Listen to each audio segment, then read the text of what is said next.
Hola Julio, ¿cómo te va? Buenas tardes. Hola, buenas tardes, ¿cómo le va? ¿Cómo andás vos? Muy bien, ¿vos? Bien, bien, bien, Julio, muy bien. Bueno, me Bueno, alegra. se te escucha bien, así que te dejo con los chicos y chicas. Un abrazo. Un abrazo, querido mío, cariños a la familia. Gracias, muy amable. Chau, chau. Buenas tardes entonces a todos y a todas. Yo hoy Buenas. lo reemplazo al profesor Marcelo Rickert en esta clase que él da todos los lunes para las comisiones de esta cátedra de Derecho Penal Parte General. Hoy me voy a ocupar, les adelanto que pueden interrumpirme cuando quieran y preguntarme o en fin, formular alguna propuesta o algo por el estilo. Hoy la charla va a girar en torno a cuáles han sido y cuáles son, en líneas generales, las ideas sobre las cuales se funda, se desarrolla, funciona el sistema penal. Podría hablarse de las ideologías vinculadas con la cuestión penal, sin necesidad de remontarnos a la antigüedad.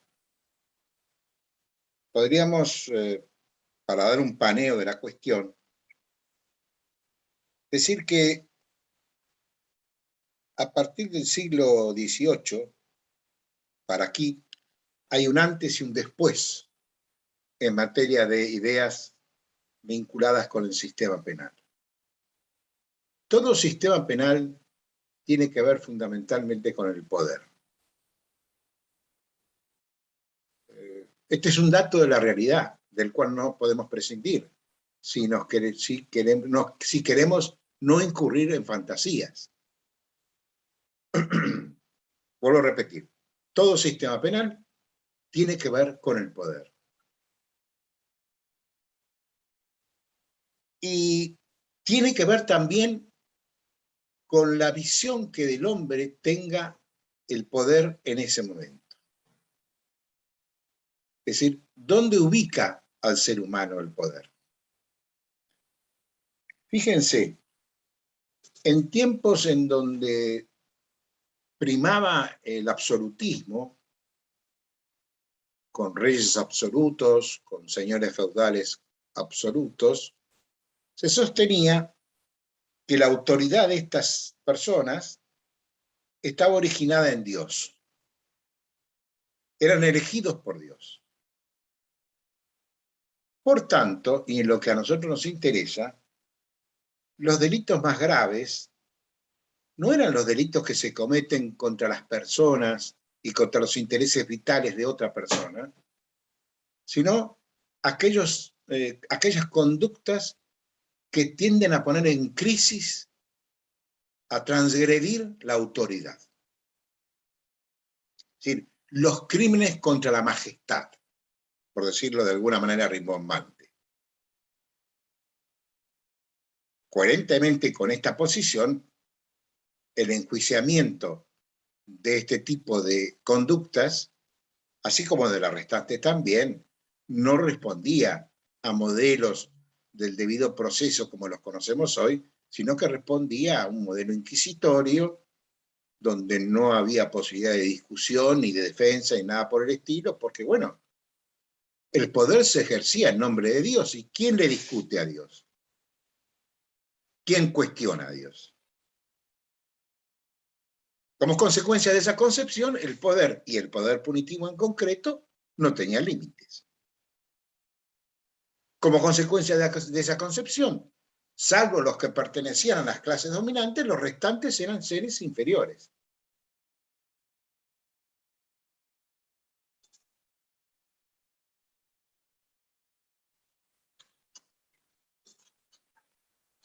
Los procesos históricos también tienen que ver en las ideas que van formulándose acerca de la justificación de los sistemas penales. Porque una vez que el poder feudal y el poder de los soberanos absolutos se va relativizando, y se va relativizando en la medida que crecen las ciudades, en la medida que empieza a emerger en la sociedad como referencias de poder la clase industrial, la clase empresaria. En esa medida hay un cambio de óptica. Ya la sociedad es concebida como un organismo en donde, por supuesto, también los instrumentos de control son instrumentos que sirven para mantener la vigencia y la primacía de estas nuevas clases sociales que ascienden al poder y que se ubican en las ciudades, en donde también empiezan a emigrar las gentes del interior, la gente que vive en los campos, en las granjas, por falta de trabajo, obviamente, porque la fuente de trabajo está en las ciudades y en sus alrededores. Con lo cual, esto hace que las clases dominantes tengan que convivir con otro tipo de clase de gente, a la cual es necesaria controlar, vigilar, para impedir, obviamente, que los que detentan el poder sean desplazados por estas clases que eran numéricamente mayoritarias. Entonces, comienzan ahí las creaciones estamos hablando ya del siglo XVII, siglo XVIII, la creación de policías como entidades centralizadas, verticalistas, militarizadas, y cuyo objetivo principal es vigilar y perseguir a los marginales. Es decir, a todos aquellos que carecían del poder y que era peligroso que tuvieran acceso al poder. Y entre ellos también se contaban a los llamados disidentes, es decir, a los que piensan diferente. El sistema penal muchas veces ha sido y es utilizado para perseguir a los que piensan diferente, a los llamados disidentes. Es en estas épocas en que la prisión se constituye en una institución deshumanizante, al igual que los manicomios, en instituciones que segregan, separan a los que son considerados peligrosos, son considerados riesgos para el poder que en ese entonces dominaba.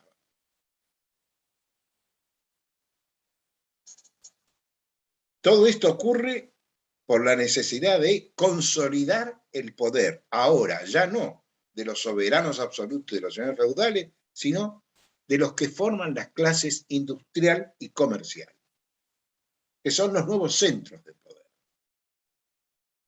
En este contexto nace la idea en los teóricos, la idea de el contrato social. El contrato social o el contractualismo tiene dos exponentes, son dos dimensiones diferentes. Algunos piensan que el contrato social es una forma original de acordar la convivencia pacífica frente a lo que antes era la guerra permanente de los hombres entre los hombres. Entonces, forzados a convivir y a no desaparecer, hay acá incluso una suerte de preservación de la especie, se delinea esta suerte de contrato social, que es un pacto en donde los integrantes de una comunidad convienen en ceder ciertos espacios de libertad en beneficio de todos y para hacer posible una coexistencia. Este contrato, debo repetir, para algunos pensadores se origina en una percepción pesimista del hombre, es decir, el hombre en estado primitivo vive en estado de guerra, pero también se origina en otra concepción, que es una concepción optimista, por llamarla de alguna manera, que sostuvo que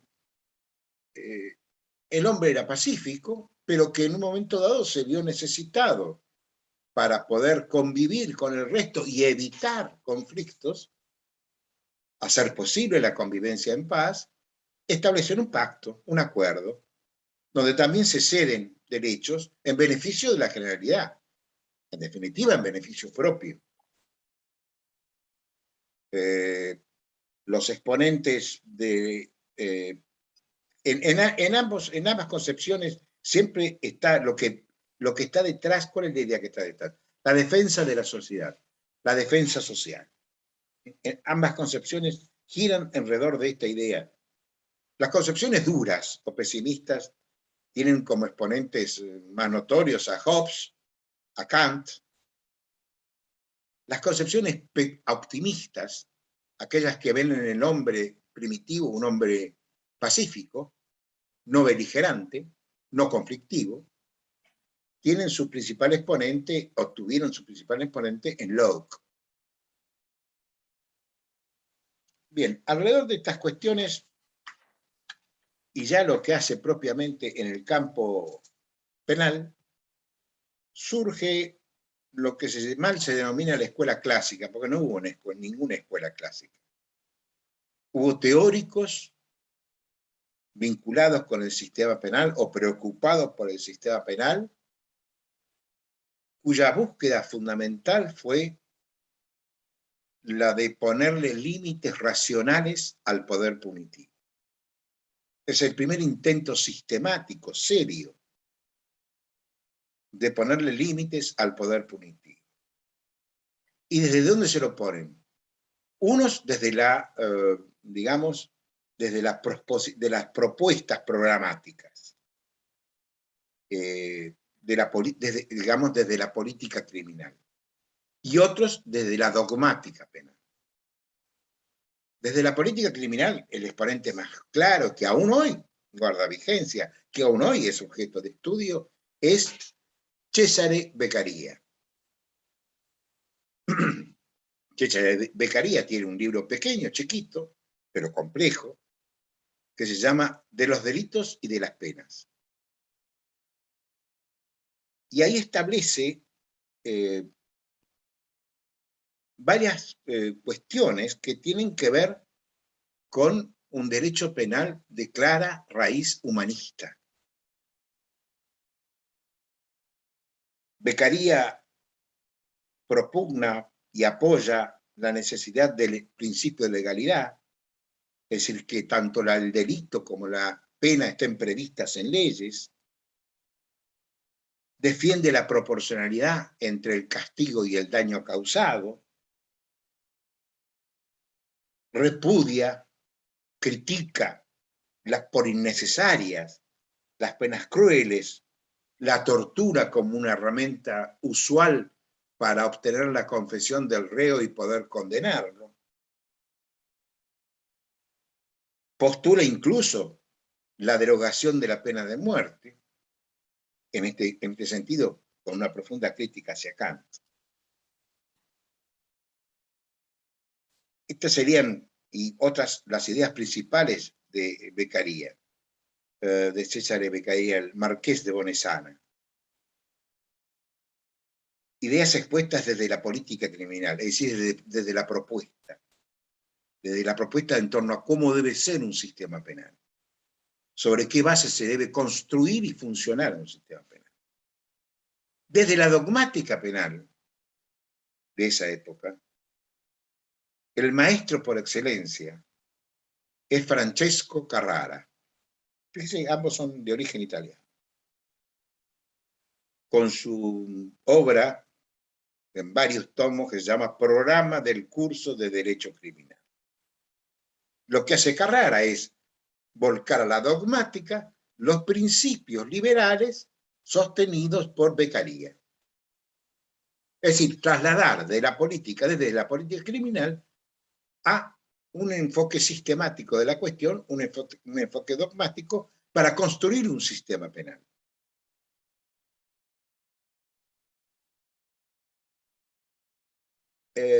Carrara ve que el delito es realmente una ofensa y que la pena es una defensa.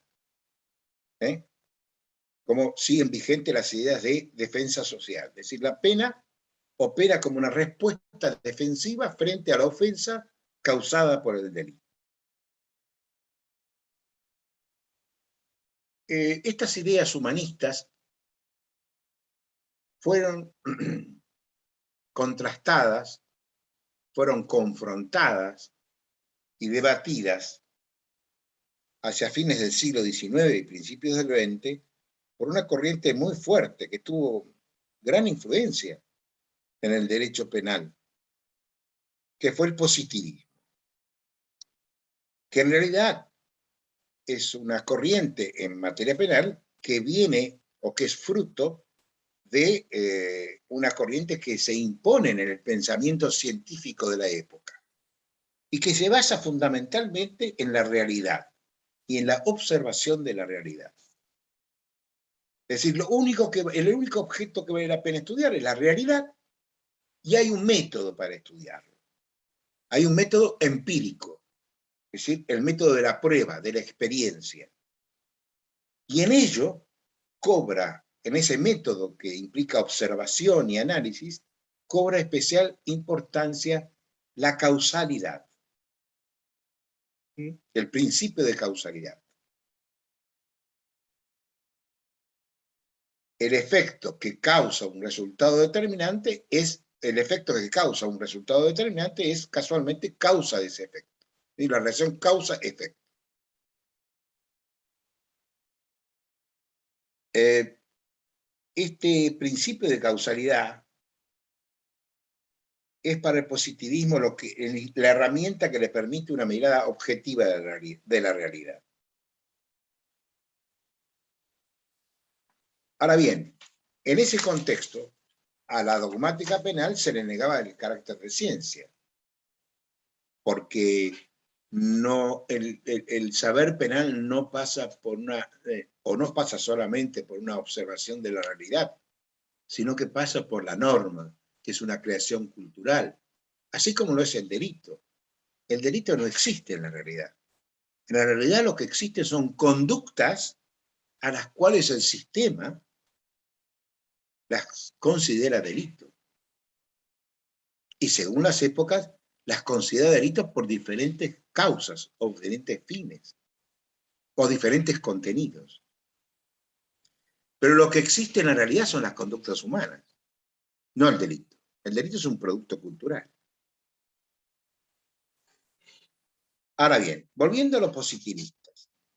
Los positivistas, en lo que a nosotros nos interesa,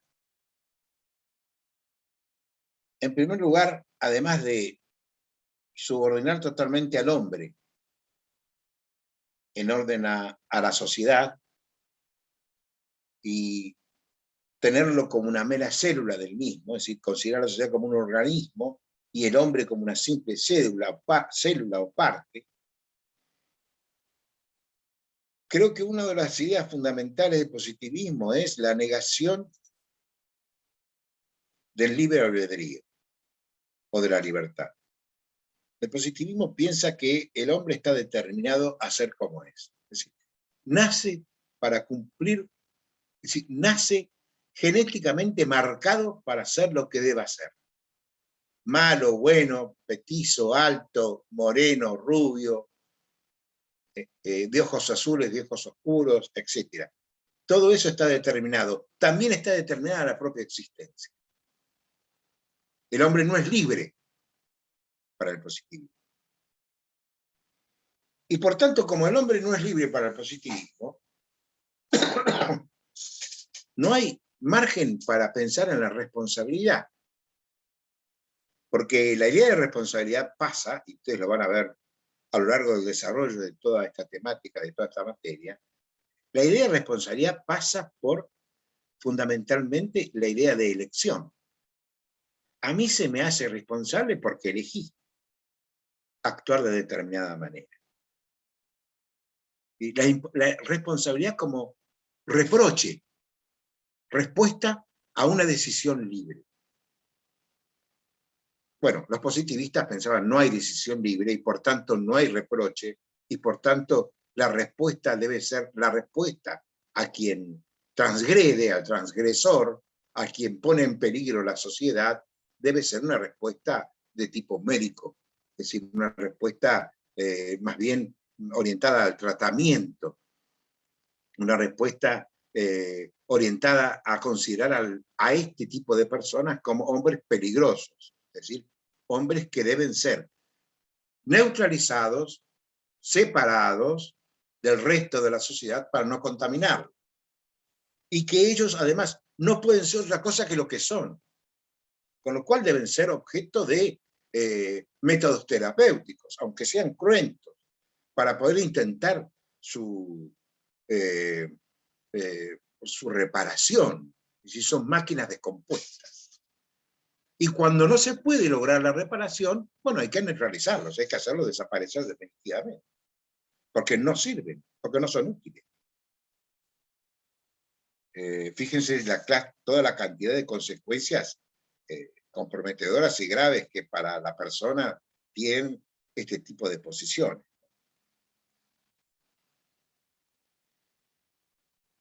Es decir, el delito, indicador de la peligrosidad de su autor. El delito ya no es una conducta digna de ser o merecedora de un reproche, sino que el delito es un síntoma. Quien delinque está demostrando que es peligroso. Entonces hay que tratarlo como tal, como peligroso. El delito es un síntoma, una señal.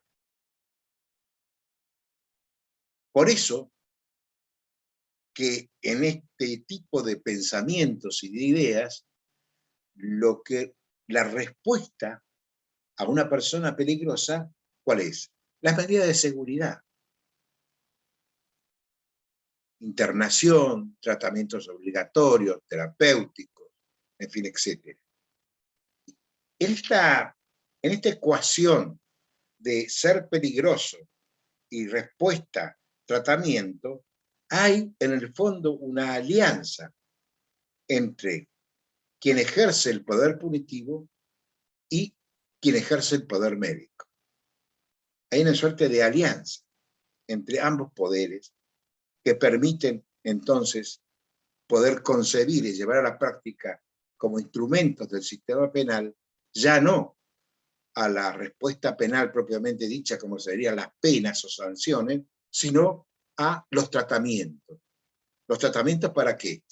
Vuelvo a decir, para reinsertar, para reeducar, para readaptar, o si no, para neutralizar, desaparecer al sujeto peligroso que no se lo puede curar.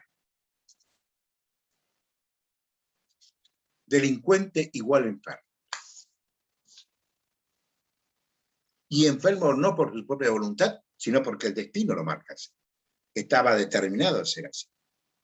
Incluso para algunos criminólogos de la época, los delincuentes tienen una morfología, un aspecto determinado que los diferencia de los demás. El ancho de su nariz, la abundancia de sus cejas, la deformidad en la mala presentación de su cuerpo, en fin, etc.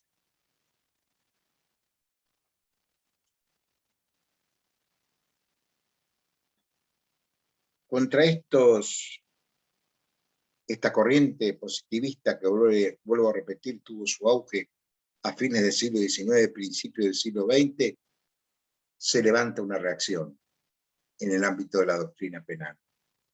Una reacción que retoma los conceptos liberales de Beccaria, de tantos otros de esa época, de los iluministas. Y esta propuesta de lo que se puede llamar un derecho penal liberal pasa fundamentalmente por algunas ideas protagónicas, diría yo, que son Primero, el respeto a la autonomía ética de la persona. Es decir, respeto a la capacidad de libertad, de decisión de la persona. Dejando afuera la discusión de si hay libre arbitrio o no lo hay. Nuestra experiencia cotidiana nos muestra que nosotros vivimos eligiendo y decidiendo. Hasta en los detalles más nimios y diarios, y los más importantes. Decidimos a qué hora levantarnos, cómo llegar a nuestros trabajos, si queremos o no trabajar, si podemos o no trabajar. Decidimos querer o no querer. Decidimos formar pareja o no formar. Decidimos viajar o no viajar. Todas estas decisiones conllevan espacios de libertad. La república misma, los sistemas republicanos implican admitir como presupuesto necesario la libertad. No hay república sin libertad. Bien, entonces el respeto a la autonomía ética de la persona. Una selección racional de cuáles son los bienes jurídicos que necesitan protección penal. Pensando en que la protección penal es la última protección. Es la protección a la cual se acude como último remedio, como última ratio. Esta expresión la van a oír muy seguido.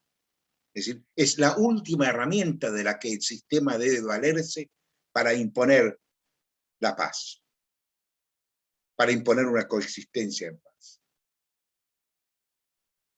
Y en este contexto, hablar de una selección racional de los bienes jurídicos a proteger penalmente significa entender que la persona, como tal, está dotada de ciertos derechos que se consideran fundamentales. Y que porque se consideran fundamentales, son merecedores de esa tutela extrema que es la tutela penal. El primero de ellos, y fuente de todo el resto, por supuesto, es el derecho a la vida. La libertad, luego de la vida, no, o en paralelo a la vida, pero la vida como fuente de las demás, porque si no hay vida, no hay derecho. Posible.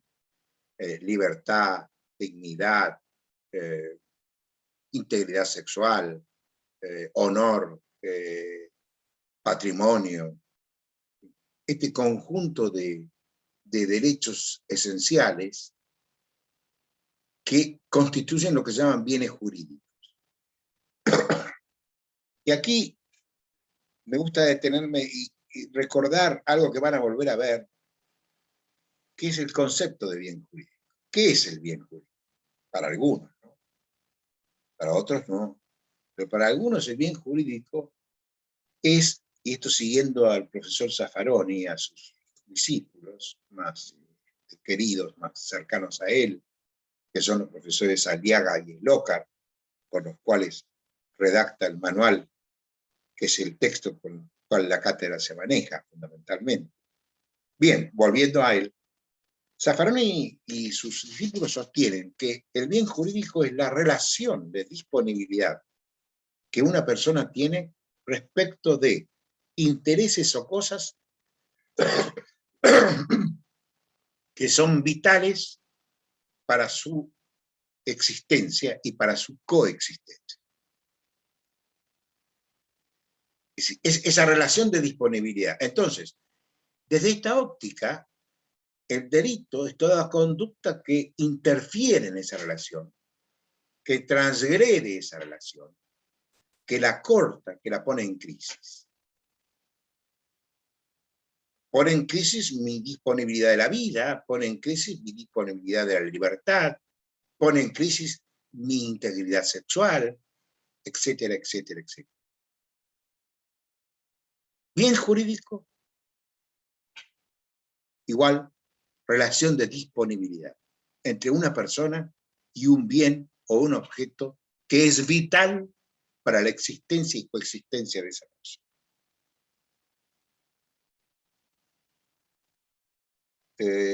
También en un derecho penal liberal está la previsibilidad y racionalidad de las soluciones propuestas a los operadores del sistema, proporcionalidad, humanidad y legalidad de las penas, el debido proceso legal y la defensa en juicio, con relevancia exclusiva del sistema acusatorio. El sistema acusatorio en materia procesal significa tener en claro que cuando se enjuicia penalmente a una persona, el proceso debe estar conformado por dos partes, una que defiende, otra que acusa, y un tercero que es el que resuelve el conflicto y que es imparcial. Es decir, está por encima del conflicto para poder resolverlo casualmente. El principio acusatorio, entonces, pasa fundamentalmente por la división de roles o de funciones en el proceso penal. Hay un acusador, un defensor y un tercero imparcial que es el juez, que es el que va o que está destinado a resolver el conflicto con arreglo a las pruebas que se produzcan, y entonces va a deber resolver en nuestro ámbito si el hecho que se trae a juzgamiento es o no delito, primera cuestión. Primero, si el hecho existió. Luego, si existió, si tiene alguna relevancia penal. Y en tercer lugar, si la persona que está sometida a juicio tuvo algo que ver en la realización de ese hecho considerado delito, sea como autor, coautor, cómplice, instigador, etc. El que llamamos sujeto activo. Sujeto activo es toda persona que participa en la realización de un delito penal. Y el sujeto pasivo es la víctima. Es aquella que ve casualmente interferida su relación de disponibilidad con sus bienes jurídicos esenciales.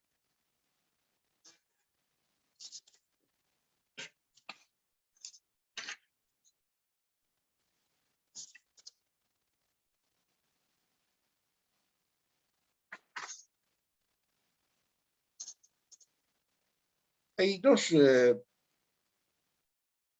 varias, pero hay dos cuestiones que se han dado históricamente en el siglo XX, es decir, en el siglo pasado, y que han marcado el rumbo de la historia del hombre, de una manera, diría yo, profunda. Ustedes saben que en el siglo pasado se vivieron dos guerras mundiales. La primera fue en 1914, al 1918 creo, y la segunda en la década del 40. La segunda además significó por primera vez en la historia de la humanidad que el ser humano, el poder, usara energía atómica con fines bélicos. Las bombas atómicas, Hiroshima y Nagasaki. Estos conflictos que sacudieron al mundo entero tuvieron secuelas impresionantes en la historia del hombre.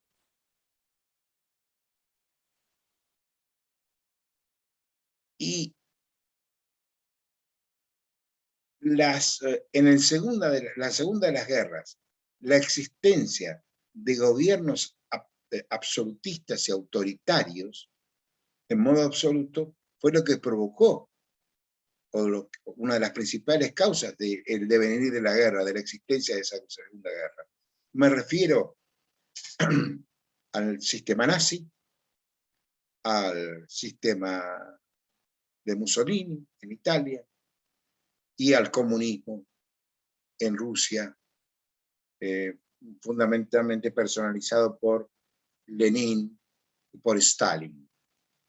Estos sistemas autoritarios, cerrados, donde el hombre pasa a ser un instrumento, una cosa, donde no hay humanismo, rastros o rasgos de humanismo alguno. Estos sistemas, luego de ocurrida la Segunda Guerra Mundial, y aun cuando subsistió el comunismo, porque Rusia, o en ese momento, sí, Rusia, integró la coalición que enfrentó a los poderes absolutos del nazismo y del fascismo en Italia. Pero vuelvo a repetir, luego de la Segunda Guerra Mundial se produce o se advierte la necesidad de dotar a la humanidad de instituciones e instrumentos internacionales a través de los cuales se reconozca de una vez y para siempre la existencia y el respeto por el hombre y por sus derechos fundamentales o derechos humanos. Ahí nacen entonces, por ejemplo, las Naciones Unidas con su antecedente previo. Nacen las Declaraciones Universales de los Derechos Humanos, la Declaración Universal de Derechos Civiles y Políticos, la Convención Americana sobre Derechos Humanos, la creación de tribunales supranacionales para entender en delitos de lesa humanidad, es decir, delitos que por sí y por su gravedad agravian, ofenden, lesionan a la humanidad toda, como el genocidio, como los delitos hoy, no solamente de genocidio, sino narcotráfico, la trata de personas. Bien, hay entonces una positivización, es decir, una conversión en ley positiva de un conjunto de derechos esenciales que denominamos derechos humanos. Estos pactos o estos tratados, y esto me parece importante destacar, no es que constituyan estos derechos, no los crean. Estos derechos preexisten. Los pactos o tratados reconocen la existencia de esos derechos y reconocen la jerarquía de los mismos. Y la obligación de los estados de respetar la vigencia de esos derechos y de impedir su lesión o su puesta en peligro.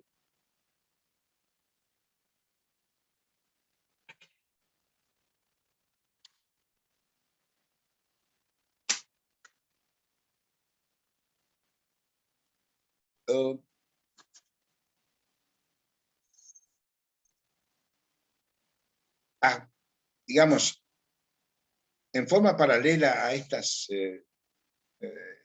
sucesos internacionales, en el orden de la doctrina penal propiamente dicha, se produce un movimiento muy importante doctrinal que se origina en el alemán Hans Wessel y que es el conocido como el finalismo en materia penal, es decir, la doctrina finalista. La doctrina finalista sostiene que, por empezar, el propósito o finalidad del poder punitivo debe ser tutelar, o sea, tutelar, custodiar, cuidar una ética social mínima, sin la cual no es posible convivir.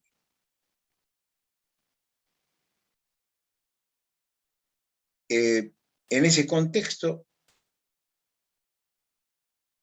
lo que se desvalora, la conducta que se desvalora no es creada por el juicio que la desvalora, sino que existe previo al juicio. Y como existe previo a ese juicio, tiene una estructura propia que el juicio de desvaloración debe respetar. La estructura óntica. Las cosas son como vienen dadas. El sistema, las ideas jurídicas, un sistema jurídico no puede cambiar la realidad, debe respetarla. No puede considerar que un burro es una jirafa.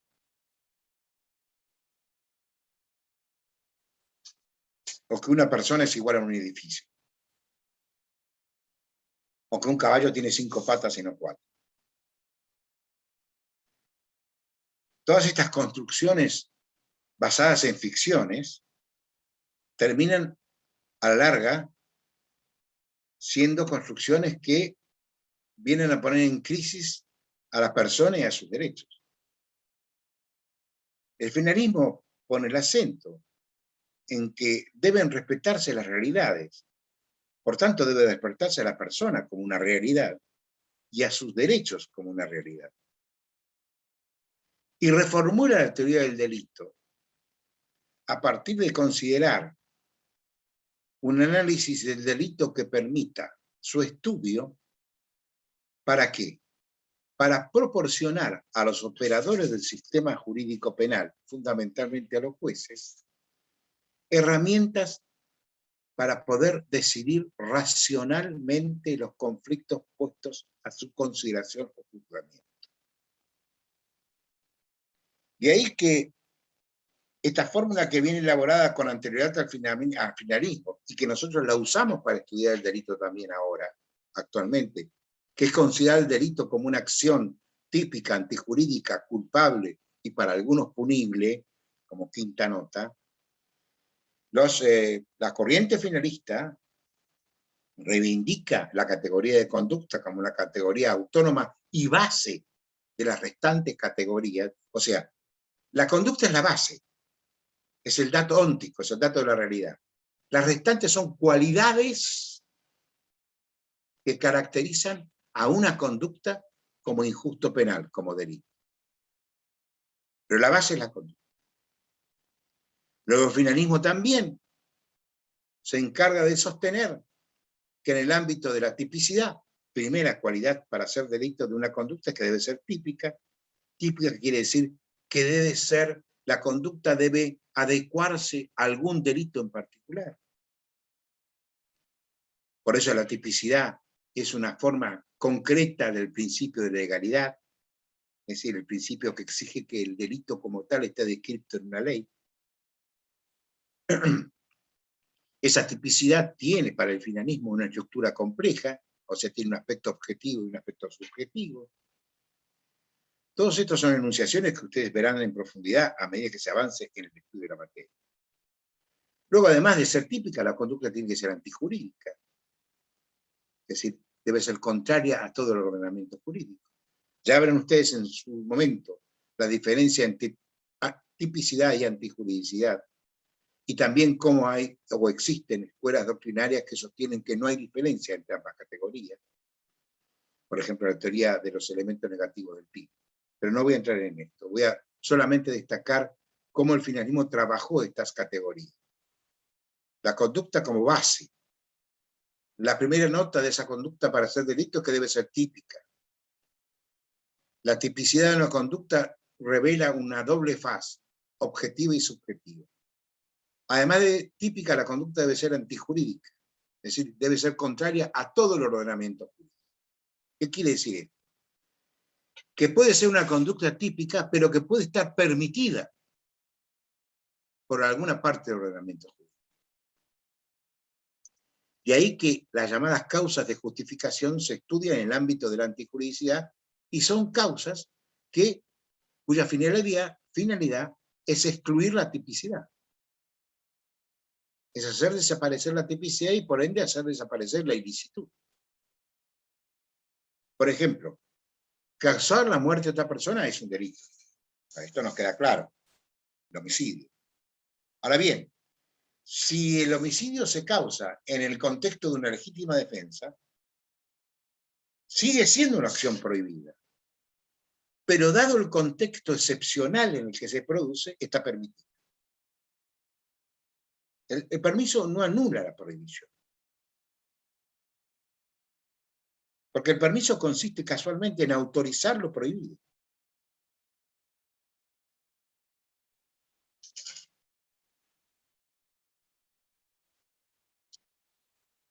Y luego, por supuesto, la culpabilidad como última categoría para el finalismo, en donde para el finalismo, a diferencia de anteriores posiciones doctrinarias, en la culpabilidad ya no están el dolo y la culpa, el dolo y la culpa están hay que estudiarlos en la tipicidad, sino que en la culpabilidad lo único que se ve, lo único que se observa, y lo que prioriza el juicio de culpabilidad es el reproche. Es decir, el juicio de culpabilidad se basa fundamentalmente en que yo, pudiendo haberme comportado de una manera conforme a derecho, me comporté transgrediéndolo. Es decir, elegí la transgresión en lugar de elegir la aceptación del derecho. Y esta elección mía conlleva un reproche. Y el reproche conlleva un castigo. Y el castigo se llama sanción penal. Esto dicho en muy apretada síntesis, porque vuelvo a repetir y no me canso de ello, ya lo van a ir viendo a medida que se desarrolle la materia.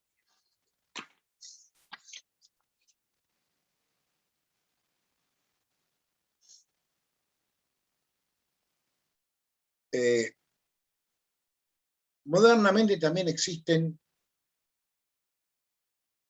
digamos, hoy en día nadie discute, hay matices, pero nadie discute que la forma de abordar el estudio del delito es estudiándolo a partir de esta fórmula analítica que acabamos de ver. Acción típica, antijurídica, culpable y para algunos puntos. Hoy lo que digamos, las orientaciones modernas, lo que hacen en materia de doctrina penal es preguntarse cuál es la función del sistema penal en el contexto de las sociedades modernas. ¿Cuál debería ser y cuál debe ser la función? Por eso es que muchas de las doctrinas hoy que hoy se manejan están dentro de las llamadas corrientes funcionalistas. Y dentro de las corrientes funcionalistas hay dos versiones fundamentales. Una es una versión moderada,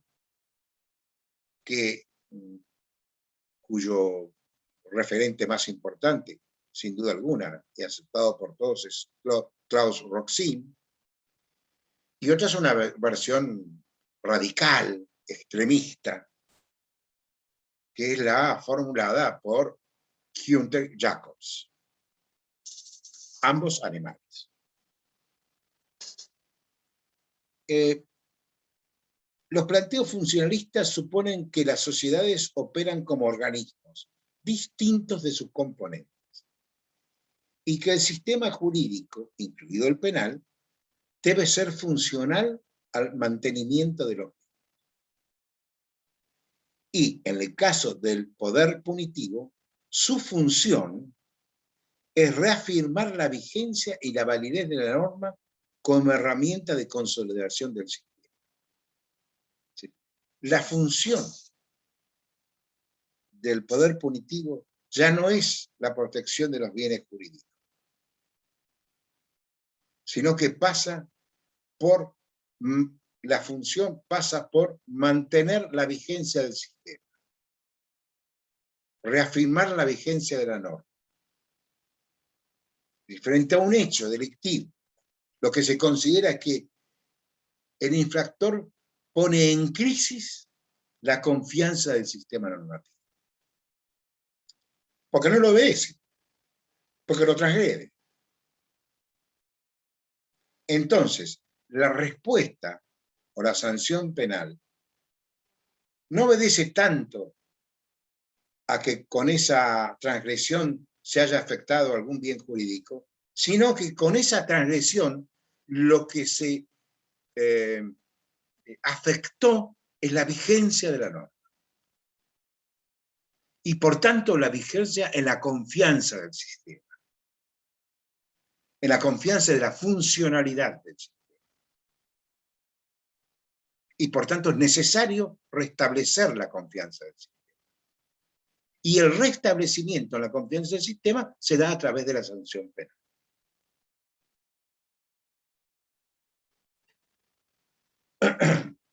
El único valor sería entonces la funcionalidad para el equilibrio del sistema, sin que importe el contenido o la finalidad de ese poder punitivo.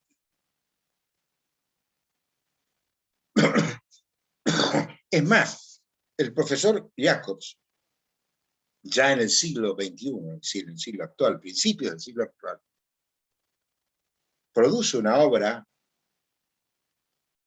que demuestra su funcionalismo extremo, porque esta obra se refiere a los fundamentos por los cuales es necesario distinguir un derecho penal del ciudadano de un derecho penal del enemigo. Es decir, hay ciertas personas que voluntariamente se colocan fuera del sistema y por tanto deben ser tratadas fuera del sistema, enemigas del sistema. Entonces, para ellos se reserva un sistema penal mucho más flexible, mucho más arbitrario, tanto en su faz de fondo como de forma, que el sistema penal clásico que se reserva para el ciudadano. El ciudadano puede cometer delitos. En la medida que esos delitos estén dentro del catálogo de los delitos tolerados por el sistema. Ahora, cuando el delito resulta intolerable al sistema, por su gravedad, el que lo protagoniza ya no es un ciudadano. Pierde su condición de ciudadano y pasa a ser tratado como un no ciudadano, es decir, como un enemigo. Entonces, no es merecedor de todas las garantías sustantivas y formales que ofrece el sistema penal para los ciudadanos.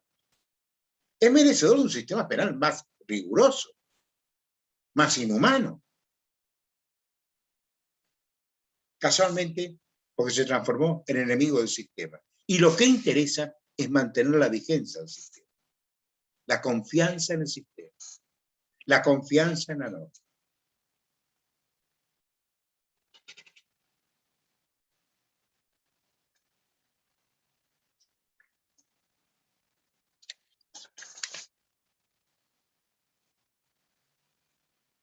Hay dos cuestiones que no me gustaría dejar de...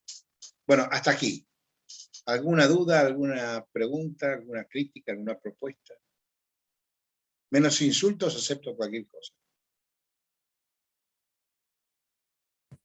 No, profe. Profe, Sí, Habló de corrientes funcionalistas, habló de la modernista y de cuál otra. bueno, empecé hablando de los orígenes, ¿no? O sea, el positivismo, el derecho penal liberal, el iluminismo, y luego me fui trasladando a lo que es la teoría finalista, la teoría causalista, y ahora estoy con las teorías funcionalistas. Ah, listo.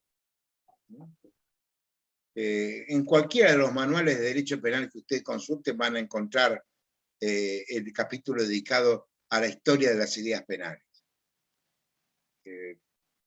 Yo me voy a dedicar ahora en lo particular, y para cerrar esta charla, que vuelvo a repetir, es un simple paneo sobre estas cuestiones, pero que sirven porque conocer las ideas penales que han regido y cuáles son las ideas penales que hoy rigen y están vigentes, nos ayuda a conocer qué es lo que estamos estudiando, de qué se trata la cuestión. Profesor, ¿Perdón? esos doctrinarios que nombró, también ¿me escucha? Sí, pero sí. Que esos doctrinarios que nombró, como Jacobs o Roxin, también los relacionamos con el tema de la pena, porque ya lo nombraron en la pena también. Sí, por supuesto. Ah, bien, bien. Por supuesto. Ellos tienen visiones de las penas vinculadas con, cuando usted vio las teorías de las penas, con las teorías preventivas de las penas. Exacto, sí, con eso.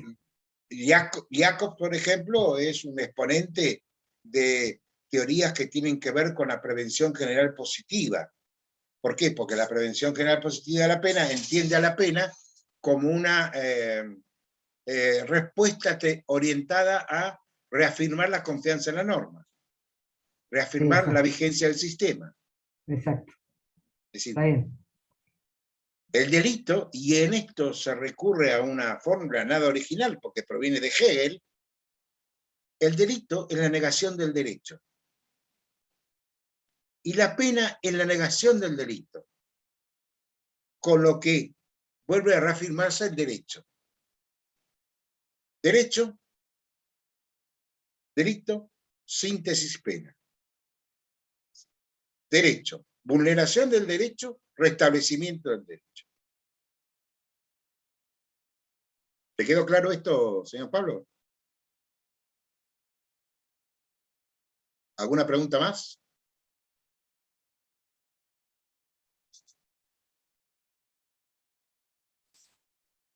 En primer término, me gustaría hacer alguna alusión muy breve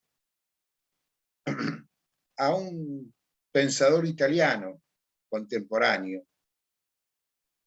que no solamente es penalista, sino que es filósofo, que es Luigi Ferrajoli.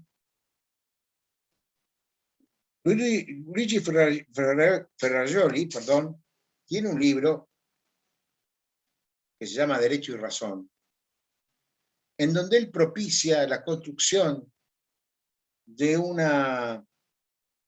lo que se llama un derecho penal mínimo.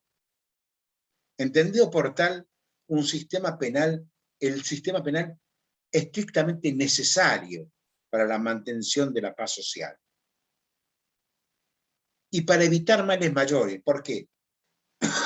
Porque si no existiera un sistema penal estatal, esto daría lugar a la venganza privada.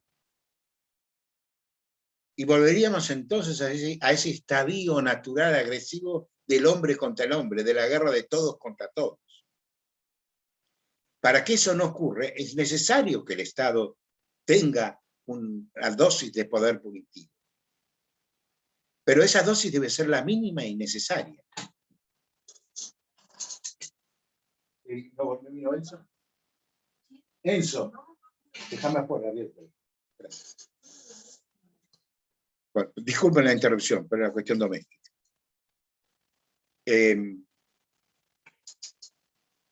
Vuelvo a repetir, este derecho penal mínimo tiene como fin evitar males mayores, como sería la venganza ilimitada. Entonces, este poder punitivo mínimo cumpliría una doble función. La prevención del delito, que se traduciría en el límite mínimo de la pena, es decir, las penas, hay escalas penales. El límite mínimo de la pena es el logro de la prevención del delito, que el delito no ocurra. Y el límite máximo de la pena es para evitar reacciones fuera del sistema, es decir, reacciones desproporcionadas.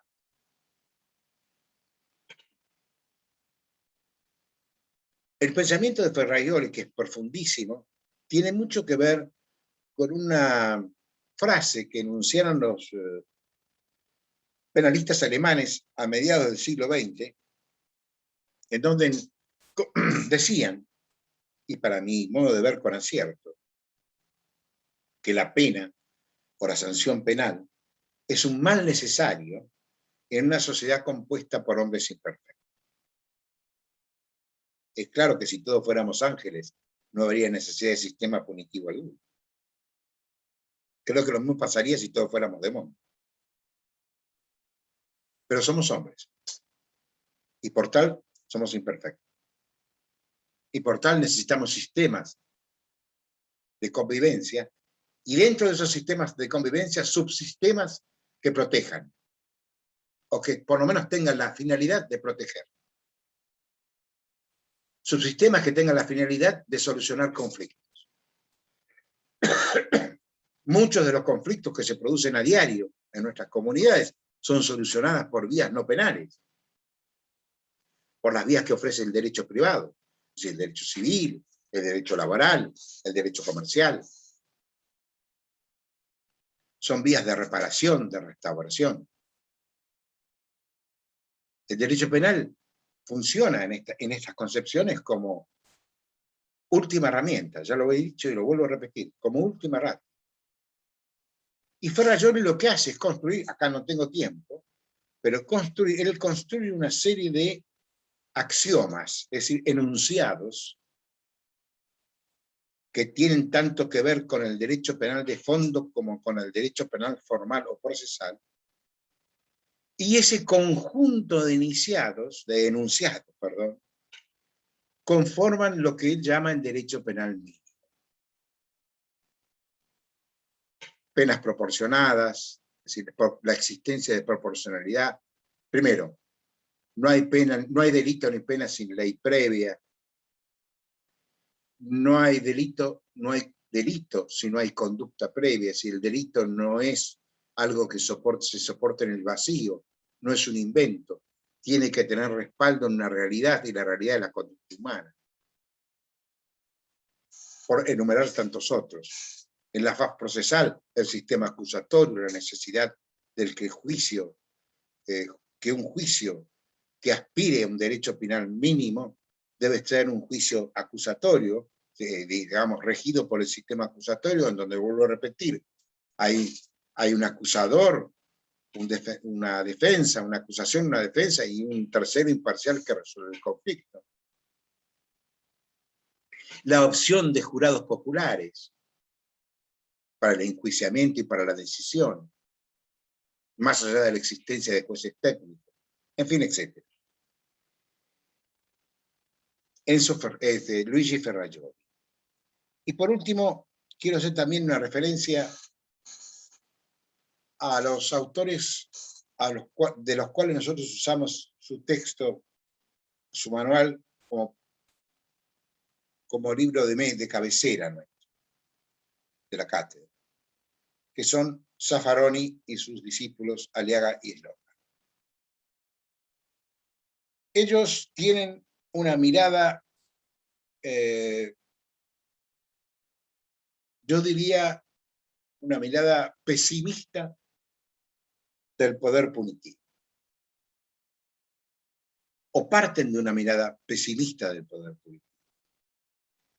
Entienden que la pena o el castigo penal estatal es un hecho político. Y que las teorías que se han elaborado tendientes a legitimar la pena no son más que teorías orientadas casualmente a dar legitimidad a algo que por su propia naturaleza carece de legitimidad. En la medida que miremos a la pena como un hecho político, al igual que la guerra, no hay teoría legitimadora que valga. Por eso que ellos sostienen una posición negativa respecto de la existencia de teorías que puedan darle legitimidad a la pena. La pena es un hecho político, es un hecho de poder,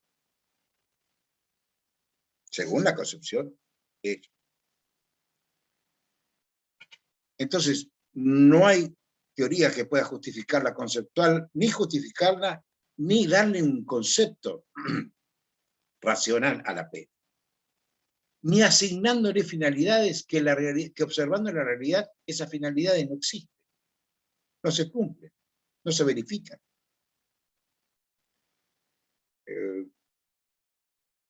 Quizás lo único que se verifique es que la pena en rigor de verdad es retribución. La pena es un mal que se inflige a otro por haber causado un mal. Esto es una construcción retribucionista de la pena. Las corrientes preventivistas, ustedes lo habrán visto en la teoría de la pena, las corrientes de la prevención especial positivo-negativa o de la prevención general, positivo-negativa, realmente no tienen respaldo en la realidad. No son comprobables, verificables en la realidad. Son intentos de darle un ropaje de legitimidad a la pena. Pero la pena para estos autores y para muchos es un hecho político, es un dato político, es un dato de poder, es una cuestión de poder. Fíjense cómo caracterizan ellos a la pena, al concepto negativo de la pena. El concepto negativo de la pena se podrá construir, conforme a todo lo dicho hasta aquí, considerando a la pena como A, una coerción, es decir, una fuerza que se ejerce sobre otro, que impone una privación de derechos o un dolor, que no repara ni restituye, y tampoco detiene las lesiones en curso ni neutraliza los peligros inminentes. Esta es la posición. Esta consideración de la pena como un hecho político, esta negación de la existencia de teorías que puedan justificar y que puedan sostener que la pena es un instrumento legal, un instrumento legítimo, conduce también a sostener una posición agnóstica de la pena. Esto es, sostener que, como la pena es un hecho político, no hay teoría alguna que la pueda legitimar, o que la pueda justificar, o que la pueda explicar. Solo si entendemos que el poder punitivo es un ejercicio de un estado de poder policíaco, y que frente a ello los operadores del sistema y los que estamos dedicados al saber penal, tenemos como misión, bastante ilimitada, por cierto, la de ponerle freno al poder de policía. Es decir, acá hay una tensión innegable entre el Estado de Derecho y el Estado de policía. En esa tensión, en ese conflicto, el saber penal cumple un rol bastante humilde. Pero si lo cumple en serio es fundamental, que es aportar a los operadores del sistema instrumentos para poder contener en la máxima medida el poder punitivo. Fíjese que no digo hacer desaparecer, sino contener en la máxima medida posible. Porque el poder punitivo, como poder de policía, como poder en sí mismo, tiende a crecer. Y si uno no le pone diques, no le pone contenciones, tiende a crecer y a, yo diría, deshumanizar. A restarle a la persona su condición de persona. A negarle sus derechos. ¿En beneficio de quién? De quienes detentan el poder. De quienes manejan el sistema.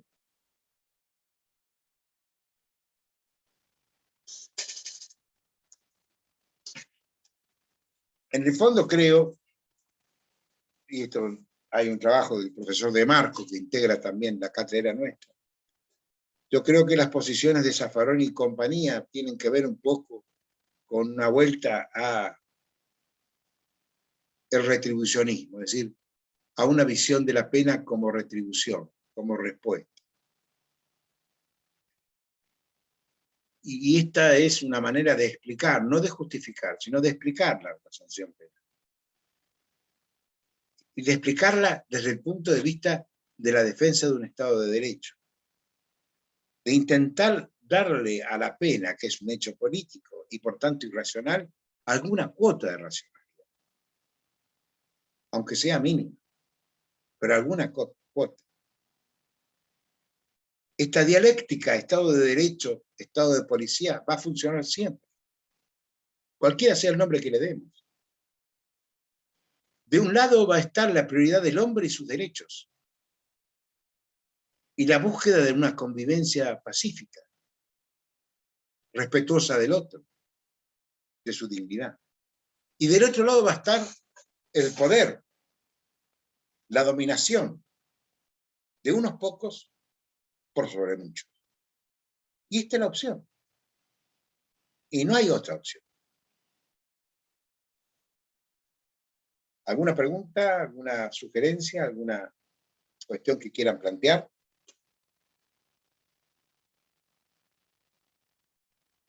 Vuelvo a repetir. Estas, yo tengo una consulta. Quiera la... ¿Qué tal? Ivana. Ivana, sí señora. Sí, mi Señorita. consulta es... Sí, mi consulta es que por más que hablan de que la pena en sí, digamos, no, como que no se la puede legitimar, digamos. Sin embargo, su teoría no es deslegitimante de la pena, no llega a ser abolicionista. Exacto. Bueno, por eso digo que la teoría de la pena de los profesores Zaffaroni y compañía tiene en el fondo un carácter retribucionista. Es decir, la teoría que en última instancia daría algún tipo de explicación o de justificación a la pena sería su vieja y ya sostenida desde hace muchísimo tiempo carácter retributivo. Es decir, la pena es una respuesta a un hecho, a una conducta transgresora. Pero no deja de ser un mal. Y no deja de ser irracional. Por eso la necesidad de tener instrumentos que acoten esa racionalidad a su mínima expresión. ¿Quedó claro, Ivana? Sí, quedó claro, como cuando estuve leyendo Zaffaroni, a diferencia de las otras teorías, digamos, más clásicas, por así decirlo, él se para como desde otro lugar, ¿no? Exacto, exacto. Esa es la diferencia. Como usted dijo, más desde las ciencias sociales o, digamos, una mirada más que tenga en más cuenta realista, la... más realista. Claro, sí, los datos sociales. Claro, ellos lo que no dejan de lado, lo que no ignoran, es el dato social, como un componente esencial en cualquier construcción jurídica penal. Es decir, hay que respetar la realidad. Y en esto un poco también se parecen al finalismo, a veces. Si el delito reposa sobre una conducta, que es la realidad de la conducta, no el delito. El delito es una construcción. Y la otra proyección de la teoría zaffaroniana es el replanteo del concepto de culpabilidad. Ustedes lo van a ver cuando vean culpabilidad. ¿Por qué? Porque para estos autores, y ojo, que es una posición que se las trae, para estos autores, la culpabilidad no solamente es reproche por la conducta transgresora, sino que además la culpabilidad debe ser también, el juicio de culpabilidad, ese juicio de reproche, no solamente está conformado por lo que hice y pude no hacer, sino también está conformado por el grado de vulnerabilidad que yo tengo respecto del sistema imperante. Esta es una cuestión que tiene algún grado de complejidad, pero que yo me limito a enumerarla o a nombrarla como una cuestión que introducen estos autores y que realmente producen una profunda reflexión acerca de la noción o cómo se conforma el juicio de culpabilidad. Ojo, no se me reprocha solo porque hice lo que no debía hacer, pudiendo hacer lo que debía hacer, sino también se me reprocha a mí por mi grado de vulnerabilidad. Entonces, cuanto más vulnerable soy al sistema, menor es el reproche. De ahí la formulación de estereotipos, de ahí la observación, el dato social a la que aludíamos recién, de ahí observar cómo nuestras cárceles están mayoritariamente pobladas por autores de óperas toscas, de delitos torpes. Los delincuentes de guante blanco son una minoría notable en las cárceles.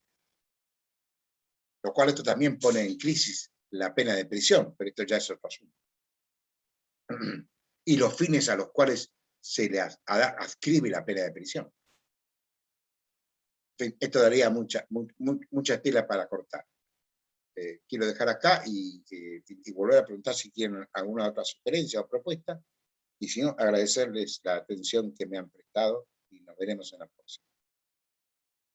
Profe, yo tengo una duda. Uy, yo tengo tantas. Si pudiera desarrollar un poco el minimalismo de Barata, ¿Cómo? que no lo encontré en ningún lado. Si pudiera desarrollar el minimalismo de Barata, que es una de las teorías deslegitimantes de la pena. ¿El qué dijo de Barata? Que no entendí, no le entendí. El minimalismo de Barata. Bueno, Barata, por empezar, no es un penalista, Barata es un criminólogo, un criminalista, es un sociólogo, y es un hombre que está más vinculado al abolicionismo que a teorías positivas. Por eso que su visión del sistema penal es como su visión de la sociedad tal cual está conformada, de la sociedad capitalista, es una visión absolutamente crítica. Es una visión que está mucho más cerca del abolicionismo que de las corrientes que de alguna manera buscan justificar el sistema. Barata está en una posición abolicionista. Y yo diría que, por tanto, su propuesta, que es una propuesta de no derecho penal, que es una propuesta que en definitiva privilegia que los conflictos, sea cual fuere su naturaleza, se resuelvan entre los involucrados en el conflicto, en el seno de las propias sociedades, y no que venga impuesta desde afuera, como ocurre cuando existen los sistemas penales. Bueno, estas posiciones son posiciones abolicionistas y tienen mucho de utopía, y tienen mucho de propiciar realidades que no existen y que va a ser muy difícil que existan. Porque yo creo, y esto es un aporte muy humilde mío, yo creo que parten de la idea de una concepción idealista del ser humano. Se olvidan de que el ser humano, la persona, es imperfecta, que tiene limitaciones, que la convivencia con el otro no siempre es óptima, no siempre es cuidada, no es espontáneamente cuidada. Cuando nos juntamos a convivir, cuando convivimos, parecía ser necesario la existencia de ciertas normas que regulen esa convivencia. Parecía ser necesaria la existencia de ciertas autoridades que puedan marcar el desarrollo, el rumbo de esa convivencia. Después veremos sus formas, si son autoritarias o democráticas, en fin, etc. Si hay Estado de Derecho o hay Estado de Policía. Pero Barata está por fuera del sistema. Barata está en posiciones que tienen que ver con el abolicionismo.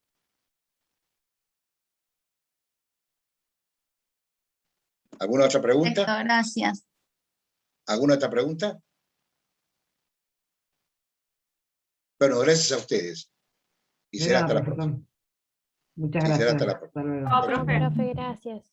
Chao, chao. Hasta la próxima. Gracias, doctor. Hasta la próxima. Hasta la próxima. Chao, gracias.